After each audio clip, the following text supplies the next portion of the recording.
witches and black masses, evil minds that plot destruction, thorough death's construction. In the fields, the bodies burning, as the war machine keeps turning. Death and hatred to mankind, poison in their brainwashed minds. Oh, Lord, yeah.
Darkness, world stops turning. This is where the body's burning. No more war pigs have the power. Hand of God has struck the hour. Day of judgment, God is calling. On their knees, the war pigs crawling, begging mercy for their sins. Satan laughing spreads his wings. Oh, Lord.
feel unhappy.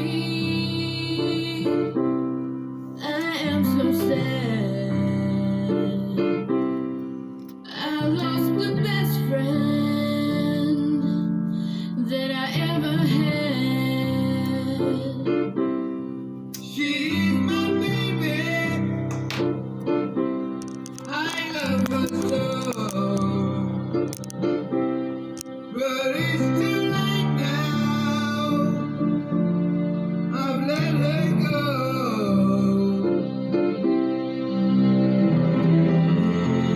We're going through changes.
We've been sold a lie that Western civilization is the pinnacle of human progress, reason, and morality.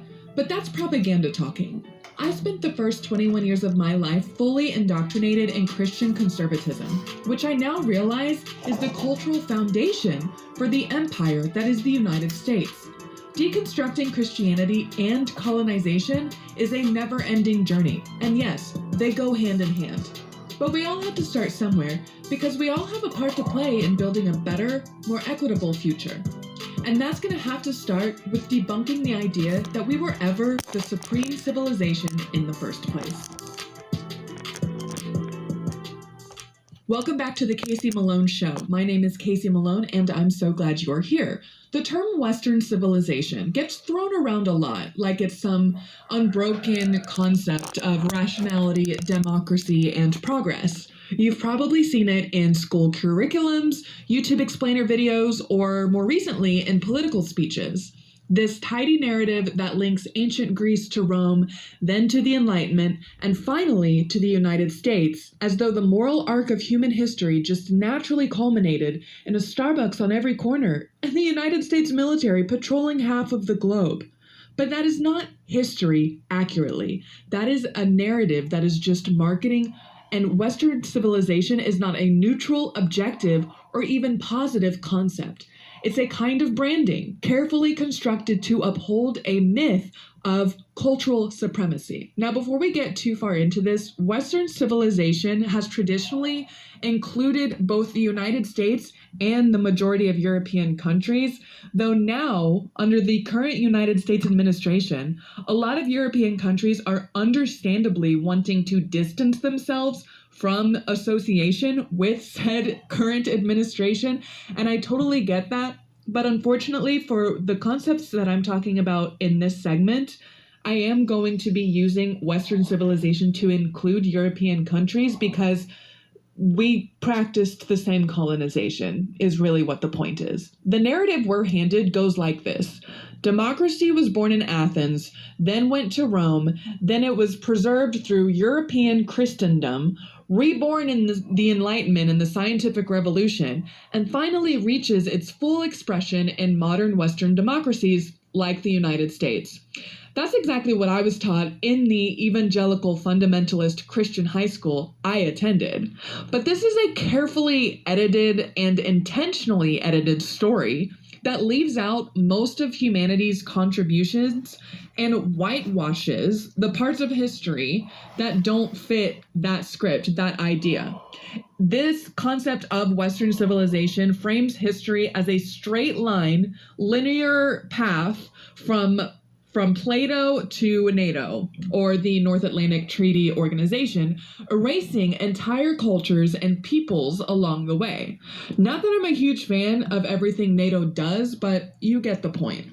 So let's go back to Egypt as an example of ancient history that is kind of just brushed aside because it doesn't really fit into the mainstream Western civilization's historical narrative.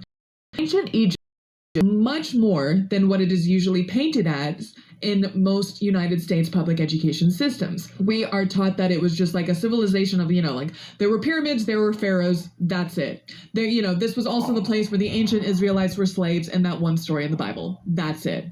But the reality is, it was also a hub of very advanced science, mathematics, and medicine. In fact, there's a lot that we still don't know about how advanced, how civilized that society actually was.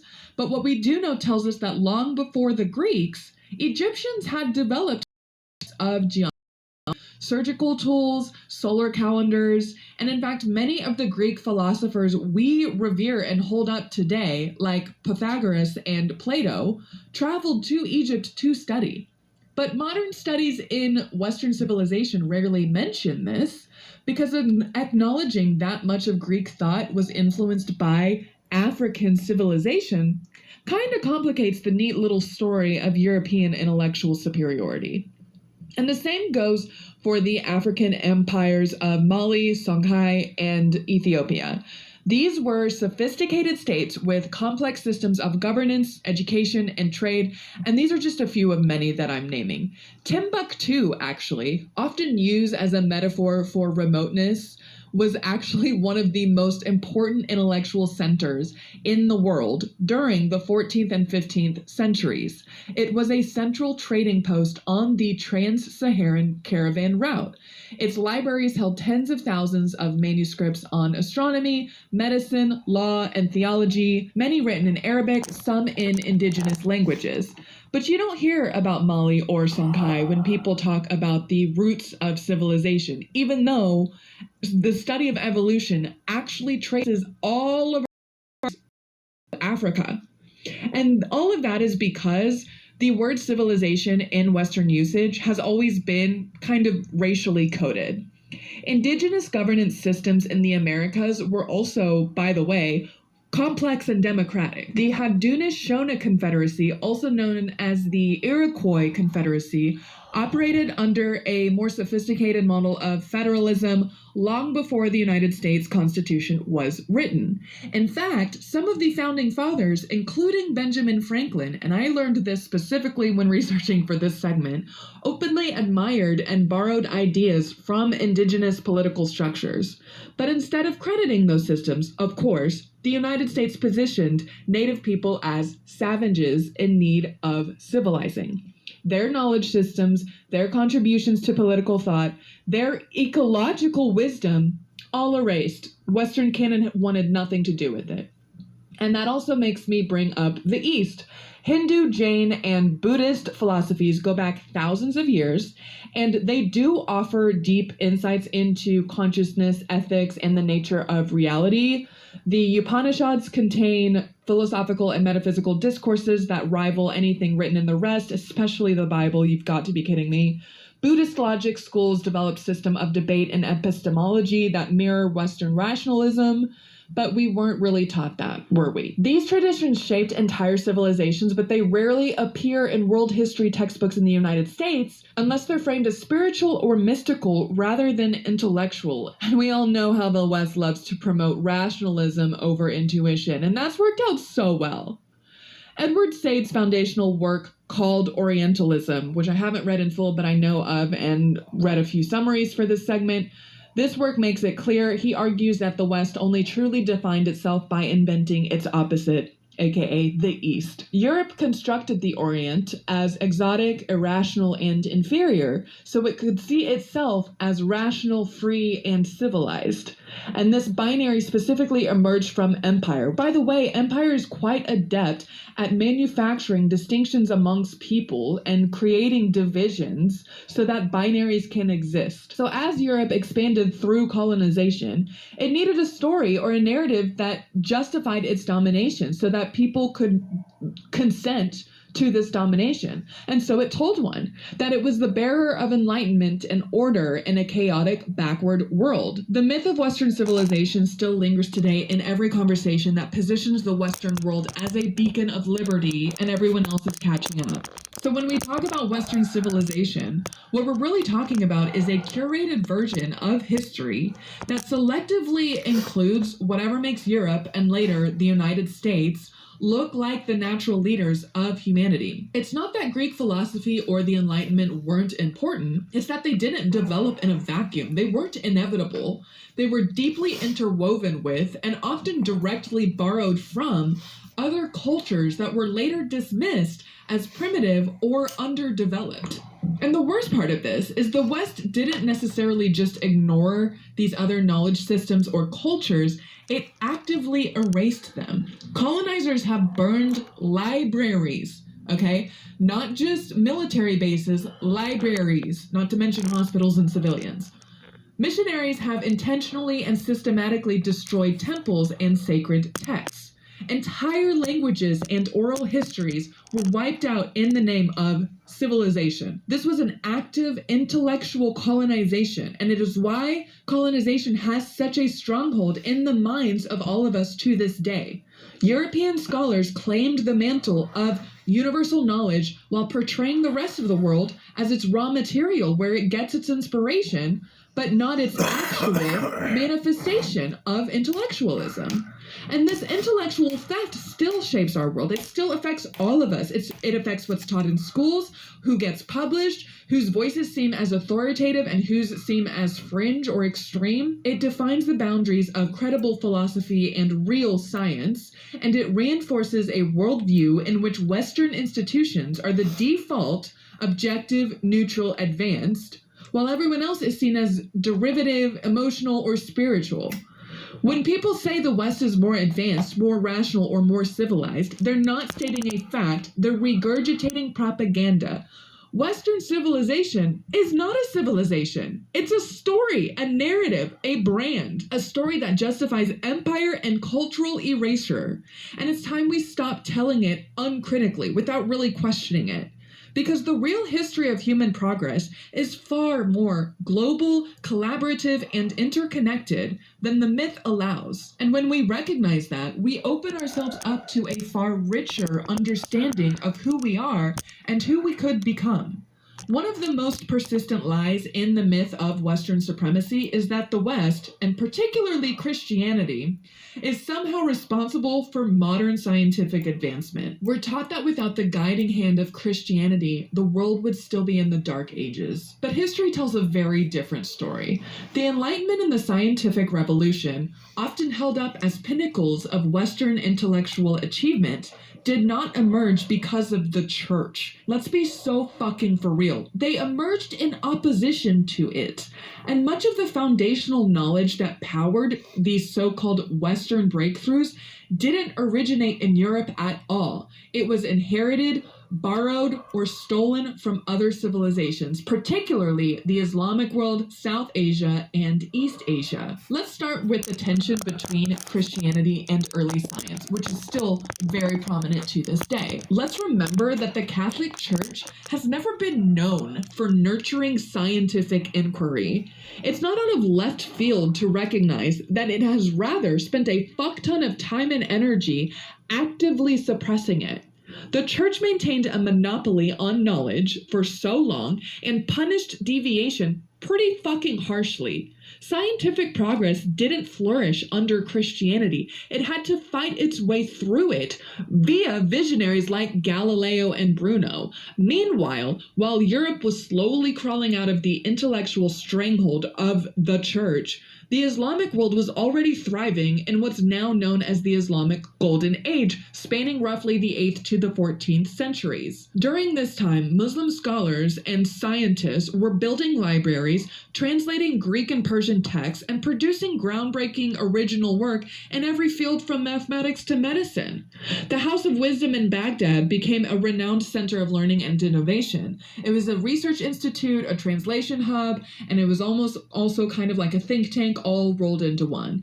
And this is important because we are constantly getting the message here in the United States about how when you compare the religion of Islam with the religion of Christianity, it's supposedly obvious how backwards and unprogressive and even violent Islam is in comparison with the more modernized, civilized, and even moral faith system of Christianity. But as many of you know, I will never stand for the idea of any patriarchal Abrahamic religion to be better than any other.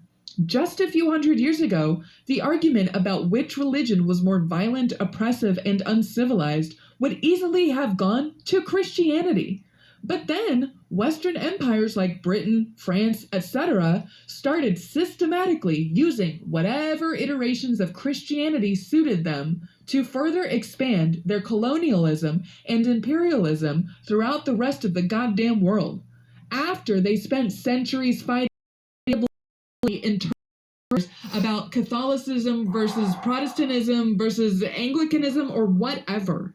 As a result, societies that have been non-Christian for a long-ass time are understandably resistant to the idea of a global Christendom. I will never be a supporter of religious fundamentalism or religious authoritarianism or religious extremism of any faith, but to suggest that in the grand scheme of human history, any specific patriarchal Abrahamic religion is any better or worse than one of the others, That's bullshit. They are all so harmful, and frankly, we could do without the lot of them. And that's not to say that everyday practitioners of faith-based systems are inherently violent or unwell. That's not what I'm arguing. I'm not arguing that there shouldn't be the freedom to practice whatever religion you want. Of course there should be. I'm not trying to suggest that good things have never come out of religious environments.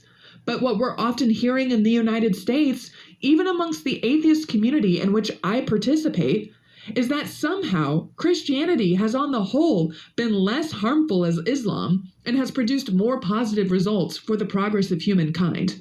But this is not true, and it's a narrative that is deliberately intended to indoctrinate us into thinking that other cultures, other religions, other peoples throughout the world deserve our quote-unquote civilizing efforts, through war. But I digress. Let's look at some examples of ways that the progress of human science and achievement has actually been more global in efforts and not so much concentrated within the powers of a few famous white scientists. Consider, and please excuse all of my pronunciations here, Al-Khwarizmi, who gave us the word algorithm. He systematized algebra and wrote foundational texts that introduced Hindu Arabic numerals to the Western world. There's also Ibn al-Haytham, who wrote the Book of Optics, establishing the scientific method centuries before Francis Bacon. He conducted controlled experiments with light and vision, laying the groundwork for modern physics and optics. Then there's Avicenna, who wrote the Canon of Medicine, a text that became standard reading in European medical schools for centuries. He outlined treatments for numerous diseases, surgical procedures, and diagnostic techniques that were far more advanced than anything happening in Christian Europe at the time. And outside of the Islamic world in China, scholars had already developed the printing press centuries before the Gutenberg press, and I should not have been an adult when I learned that. They invented paper, gunpowder, the compass, and seismographs. Chinese astronomers charted comets and eclipses with extraordinary precision. Their civil service exams required a deep understanding of mathematics, ethics, and governance centuries before such ideas caught on in the West. In India, the concept of zero had already been developed by the 5th century CE, a revolutionary idea that underpins all modern computing. No big deal. Indian mathematicians contributed to trigonometry, calculus, and infinite series, which is a thing that I learned one time in calculus. And in the realm of language and logic, Panini's ancient Sanskrit grammar laid the foundations for linguistic theory, arguably making him the world's first formal linguist. All of this knowledge made its way to Europe through trade, contracts, and sometimes peaceful cultural exchange. The Crusades, for all their brutality, did open up contact between the Islamic world and Christendom. European scholars began translating Arabic texts into Latin, often without crediting the original authors. It's through this process that the so-called Western Enlightenment was born. European thinkers stood on the shoulders of global geniuses but rarely acknowledged them. It wasn't a birth of knowledge, it was a conglomeration of it. And once that transfer was complete, Western historians whitewashed the original story to make it look indigenous to their culture. It's not to say Europe made no contributions, but the idea that the West generated science independently from first principles out of sheer brilliance and Christian fucking virtue is laughably false. This matters because it challenges the core of the Western supremacy myth. If science, the prized emblem of Western modernity, wasn't purely Western, then what else have we misunderstood? What other narratives and messages have we been told that we should be questioning? Is there anything that makes us better, actually, than the rest of the world? Is there any core fundamental reason we should be putting America first? When people point to the scientific achievements of the West as evidence of cultural or moral superiority, we have to push back. Because the roots of science are not nation-based, they're not Christian, they're not Western, they are global, they are collaborative, and they are the results of thousands of years of shared human curiosity. The real story of science isn't a linear journey all the way to NASA. It is a vast, messy, multicultural tapestry of ideas, exchanges, and breakthroughs that no one civilization can lay claim as their own. The idea that the West is uniquely rational, democratic, or moral, which is a key one, is one of the most powerful and dangerous myths in modern history. It's the ideological scaffolding that props up everything from foreign intervention to economic exploitation to white supremacy. This belief that Western civilization represents the pinnacle of reasoned and ethical governance does more than just distort history. It enables ongoing violence by disguising it as benevolence. It says things like, we're bringing these other people liberation and civilization. We're told that Western societies are more enlightened, more logical, and more just. But if you actually trace what the West has done with its supposed rationality, let's be real. You'll find a legacy soaked in blood, control, war, colonialism, genocide, and the list goes on. The unfortunate truth that we are not taught in elementary school is that all of this was very much intentional. We are talking about genocidal colonization. European empires didn't just stumble into domination. They didn't manifest it because they happened to be better. They planned it. They mapped, measured, and cataloged the lands they would take and the people they would destroy. The civilizing mission was framed as a rational moral duty or responsibility, but in practice, it meant cultural erasure, economic exploitation, and again, mass death. From the Congo Free State under King Leopold II to the forced assimilation of indigenous children in North American residential schools, Western imperialism has time and again carried out systematic, calculated violence in the name of order and progress. Then came the World Wars. Far from being proof of the moral maturity or diplomatic excellence that we claim, the 20th century showed just how deeply the West was willing to descend into fucking madness. 2 world wars, launched and fought by the most civilized nations on Earth, resulted in the deaths of over 100 million people.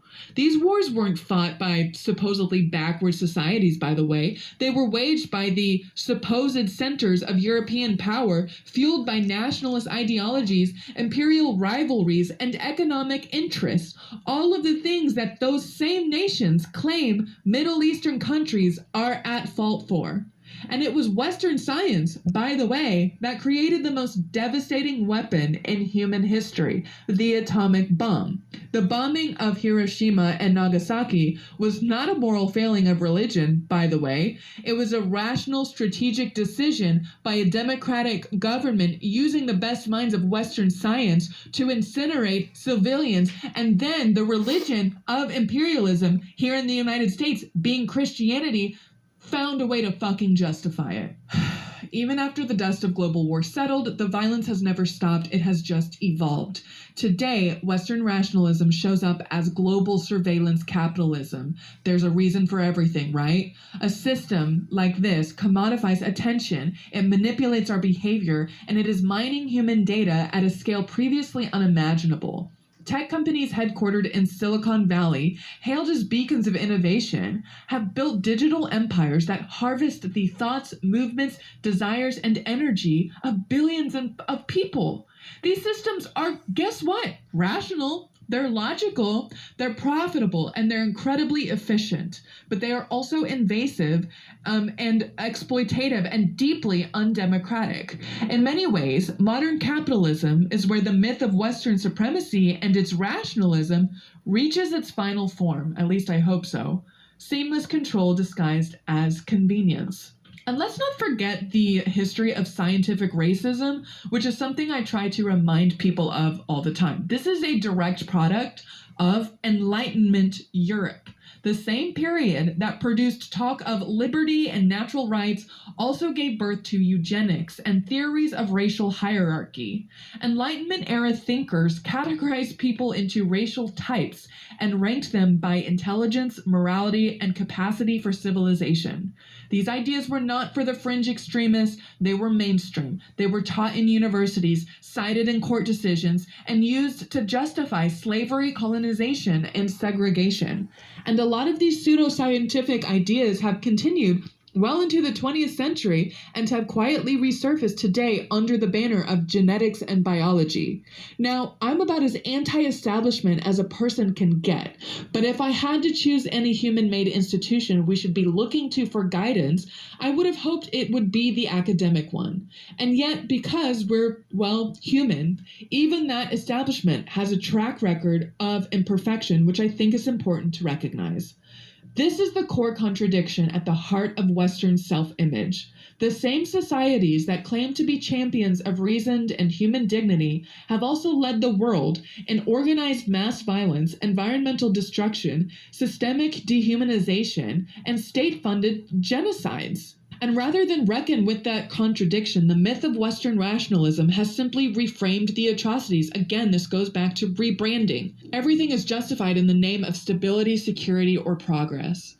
Frantz Fanon once said, Europe is literally the creation of the third world. What he meant is that the wealth, power, and institutions of the West were built through the extraction of labor and resources from colonized people. The very framework of Western democracy and capitalism was underwritten by the suffering of those deemed less rational, less civilized, and less human. So the next time someone tells you that the West is more logical, more moral, or more advanced, ask them to explain how that squares with genocide, slavery, and nuclear war. Ask them why so much Western progress looks like exploitation. And then, and here's the kicker, ask them who actually benefited from all of that supposed rationality. Because if the answer isn't something along the lines of most, if not all of us, then maybe it's time we start building something different, something more humane, and guess what? Truly rational. Not just for the few, but for all. Now let's talk about how Christianity is a part of this conversation. I talked about Christian morality in more depth in my last segment, so I'm not going to get into too much details here. But Christianity is propped up as the ultimate way of life for everyday people in this country and in Western civilization to live good, wholesome, moral, productive lives. And this might be difficult for more progressive Christians to swallow, but it is so important. Christianity, in any way, shape, or form, in any denomination, in any iteration of your progressive version of it, is a tool of empire. It is the language of the oppressor. The point of decolonizing our ways of thinking is to stop letting people in power trick you into thinking that the answers to your problems lie outside of yourself in the form of any kind of savior. You are your answer. You are your savior. Any mental gymnastics you perform to keep justifying a patriarchal, Abrahamic religious narrative is just propaganda. I'm not trying to be mean. I'm not saying you're a bad person. I'm not saying you're a stupid person. I spent 2/3 of my life as an evangelical Christian. I get it. But even if you don't want to give up your faith, we have got to recognize that Christianity has functioned as the cultural machinery of conquest. Wherever colonizers went, missionaries followed, or more often, they went first. Their work was not neutral, and it certainly wasn't just about personal salvation. Missionary efforts were the ideological front line of imperial expansion.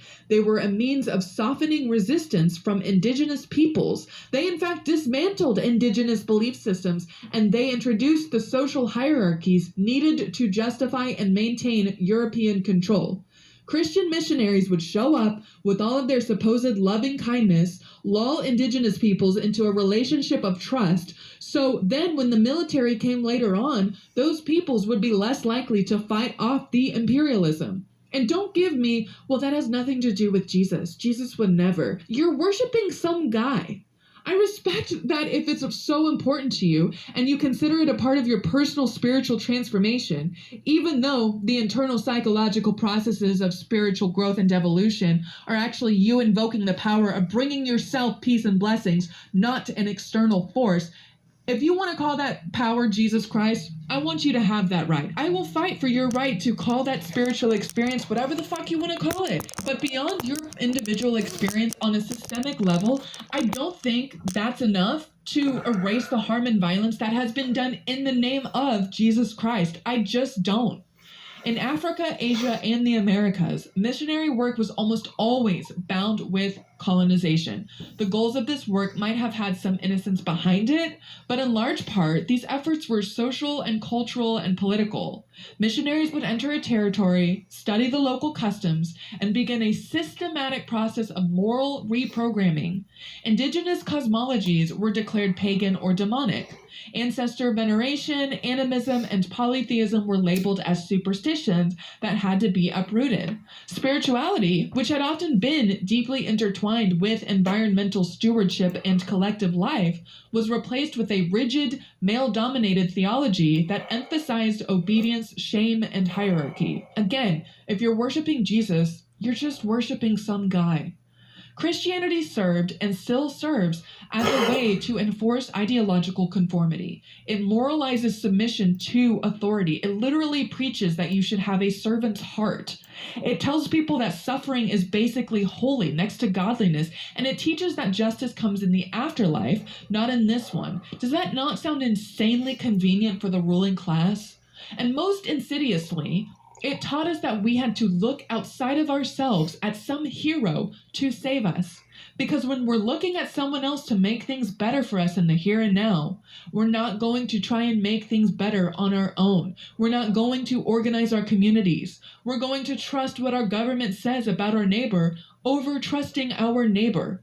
I am begging you to stop letting institutions brainwash you into thinking that you don't have the ability to save yourself from the mess that they made. Christianity has also historically framed resistance as a kind of sin, if you really think about it. Indigenous uprisings, worker strikes, feminist movements, all of these have been labeled as rebellions, not just against empire, but against God. And that is the genius of using religion as a tool of empire. It doesn't just control the body, it controls the conscious, the mind. Today, when Christian nationalists in the United States call for the country to return to its biblical roots, they are echoing the same imperial theology. They want to reinstate a moral order that has always been about power, not faith. When they say family values, they mean patriarchal authority. When they say religious freedom, they mean the freedom to dominate. It is up to us to recognize this language for what it is. Again, understanding Christianity's role as the cultural arm of empire means seeing it not as a personal belief system, but as a political technology. It was used to mold the conscience of the colonized, to undermine collective resistance, and to align entire societies with the values of empire: hierarchy, discipline, profit, and control. And again, while some individual Christians have resisted this legacy, standing on the side of liberation and justice, the institution of Christianity, as it has operated historically, cannot be separated from its role in conquest. So when someone says Christianity civilized the world, we have to ask what they mean by civilization. Because if it looks like conversion, forced conversion, cultural erasure, and child abuse, we should stop pretending it was ever a good thing. Christianity didn't civilize the world, it helped colonize it, and I stand by that. And its legacy still shapes how power operates today, from missionary aid organizations to Christian nationalist legislation. To build a just world, we have got to confront not just the empires of the past, but the moral systems that have made them possible, the cultural ideology behind them. Now, I recognize that Christianity has a large spectrum of political beliefs and educational backgrounds. I am an atheist, but I try very hard to advocate for the liberation of everyday Christians from the day-to-day struggles of living under a difficult society, as well as from the multi-million-dollar propaganda machine that works to keep them disempowered. I know there are good, kind Christians out there because I grew up next to you. I know that you have moral stances that I align with, but the algorithms that are fed to us by for-profit billionaire CEOs have alienated us from each other. I am begging you to meet me in the middle here. I am begging you to wake up to the trillion-dollar Israeli propaganda machine that is convincing you to support Israel's actions at all costs, even genocidal costs. I do not want to take away your right to worship however you want, but you are being manipulated into believing that your neighbors are trying to take things from you, like your jobs, your right to worship, your right to raise your kids however you want. It is not easy to with how the Christian church in church is in reinforcing harmful narratives that go right along with what the corporate billionaires want you to believe. It is not easy to question whether or not you've been lied to your entire life. In fact, I know exactly how easy it is to just accept that you happen to believe in the one true God. You happen to adhere to the one religion that has the only unique relationship with that which is divine through Jesus Christ. It is so much easier to feel aligned with righteousness when that form of righteousness claims to save you from an eternity of hellfire. But what you're not recognizing when you do that is how it results in your subconscious dehumanization of people who don't adhere to the same religion as you. And you're not recognizing that you're sacrificing your agency to determine for yourself what it means to be a moral person. Do you not question how such a belief system that is predicated on the idea of believers versus non-believers, of people going to heaven for eternity versus people going to hell for eternity, sets up an internal psychological system that relies on your prejudices against those who are different from you?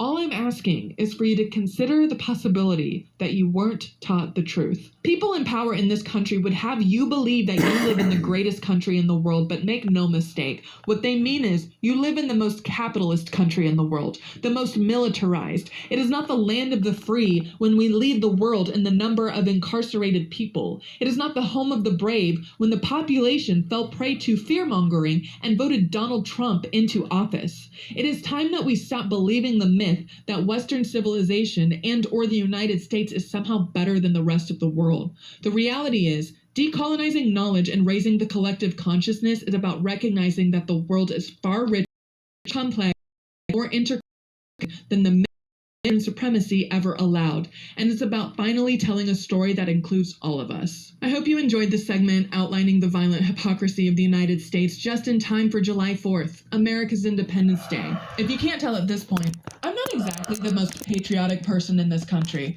The United States isn't quite my vibe, if you feel me, which is why I won't be celebrating this empire on July 4th. Instead, I will be releasing my first single as a musical artist, and the single is titled Lies in God's Country. I poured my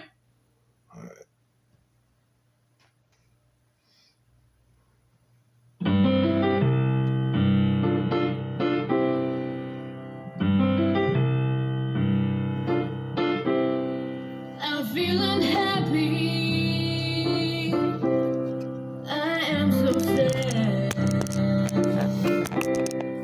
I lost the best friend that I ever had.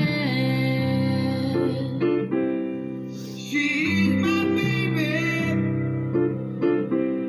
I love her so. But it's too late now. I've let her go.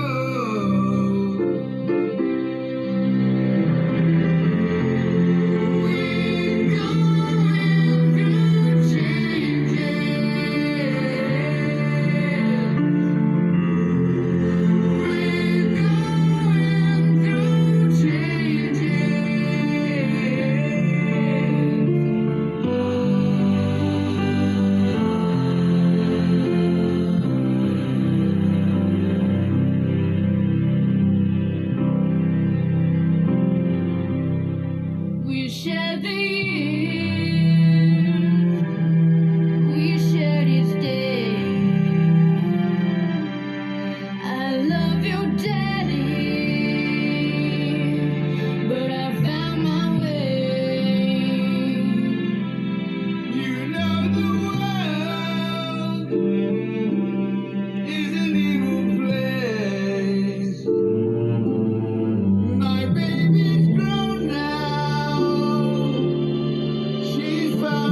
It took so long.